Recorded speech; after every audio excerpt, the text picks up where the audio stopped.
Good evening, everyone. I'm Lissy Bastian. It's Friday, October 9th. Thanks for staying with us.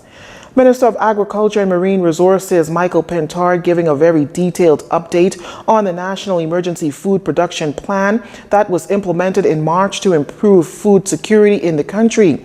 The plan has allocated $9 million to food security initiatives. One of the first initiatives includes the expansion of crop production with particular emphasis on the islands of North Andros, Grand Bahama, Cat Island, and Eleuthera. $869,474.36 on land clearing in time for the upcoming planting season. This is an ongoing program, and this year's allocation is $400,000. Over 5,000 cassava sticks have been distributed to approximately 276 farmers over 40 islands and keys. Let's put it this way. We've sought to get it all through the Bahamas. This program is ongoing. Additionally, the Ministry of Agriculture aims to incorporate a greater use of green technologies, with $100,000 being allocated to that area. The ministry also wants to modernize the animal feed mill to improve quality animal products. Our goal over the course of the next 3 years is to become self-sufficient in broiler meat as well as in the production of eggs. The Department of Agriculture is supporting a program to increase the availability of local eggs by firstly strengthening the production capacity of existing layer producers through the provision of chicks and feed, and secondly by supporting new producers on the family islands. The first phase of this program is well on its way, and the application for persons interested in the second phase will be available on the ministry's website. Similar to other programs, support to growers will be provided through an online platform. Mr. Pintard also announced the re-establishment of the backyard gardening program. Our approach of making available to households backyard garden starter kits, inclusive of irrigation systems, seeds, seed trays, fertilizer, and enriched soil, has proven to be wildly popular. In fact, the demand has outstripped our ability to get the kits out in a timely fashion, but we are co-opting additional help. Phase 1 saw the distribution of 10,000 kits, and another 10,000 will be added. These kits have been distributed in Grand Bahama, Eleuthera, in Nagua, New Providence thus far. Kits are also available at the Ministry of Agriculture and Marine Resources headquarters at a minimal cost of $10. All seeds distributed through the backyard gardening program conform to the national dietary guidelines given by the Ministry of Health to monitor the impact of the plan and its impact on food and nutrition security. This coming Tuesday, Cabinet is due to make a decision of what will become of the seafood that was poached illegally by those 81 Dominican poachers last month. Minister of Agriculture and Marine Resources Michael Pintard says as much during a virtual press conference. The Defense Force has done an incredible job in interdictions. The fishes were brought before the courts on Wednesday, the 23rd, and Thursday, the 24th of September, 2020. Where the entire 81 fishes pled guilty to breaches of Bahamian fisheries law. The fishes were fined a total of $1.9 million, and the vessels, fishing gear, and other fishing apparatus were confiscated and turned over to the government of the Bahamas. I know persons are wondering about the fisheries product. It is our hope that they will be utilized in the government feeding program.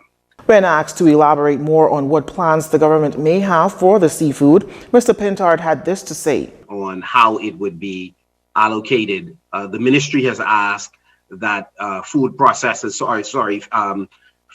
processing houses would simply package them for us, and that vouchers be given to Bahamians who can go and get a $40 pack of seafood. It could be conch, lobster, and scale fish combined, or it could be exclusively one of those species. So that is pretty much the recommendation, that we just make it available to provide to citizens. Mr. Pintard also revealed that his ministry, the Grand Bahama Port Authority, BORCO, along with others, have entered into a partnership and will be issuing seafood and marine product vouchers so that Bahamians can go to several of the fish processing houses in Grand Bahama and deliver seafood as a part of the government feeding program. COVID-19 cases in country at nearly 5,000. The Ministry of Health yesterday confirmed 151 additional confirmed cases of the virus. This brings the total number of confirmed cases to 4,864.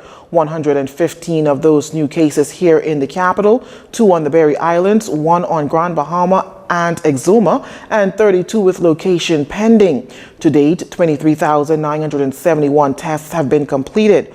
Hospitalized cases remain at 102. Further, 39 recovered cases, so that the total recovered cases tally at 2,646. The death toll remains at 102.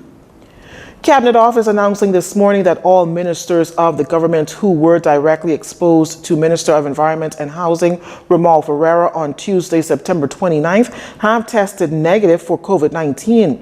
In a release, the office says as a protective measure with established health protocols, those ministers will continue to self-quarantine.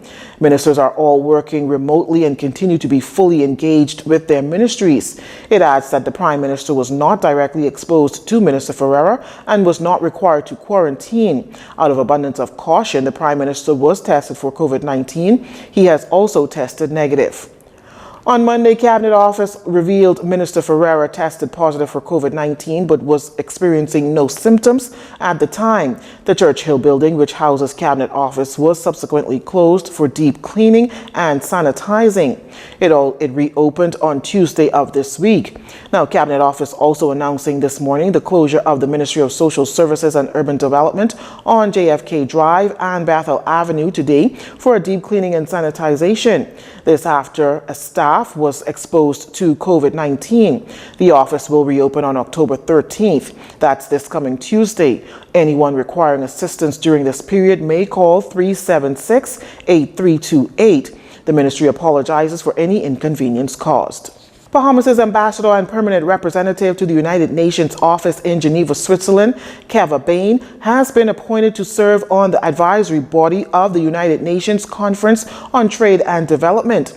The Ministry of Foreign Affairs making that announcement, noting that Ambassador Bain joins 15 other ambassadors as a member of this advisory body. The United Nations Conference on Trade and Development Advisory Body advises its Secretary General on broad objectives and content and structure of regular training courses offered by the organization. These courses are designed to assist capital-based policymakers to gain a better understanding of the interrelated issues of trade, investment, finance, and technology, as well as how to participate and derive gains from trade and investment negotiations. The duration of Ambassador Bain's appointment is 1 year. You're watching JCN News. When we return, a public officer charged with extortion, 6 arrested for possession of dangerous drugs, and the Prime Minister makes an appeal to social media gurus. Stay with us. This segment of the news was brought to you by Alive.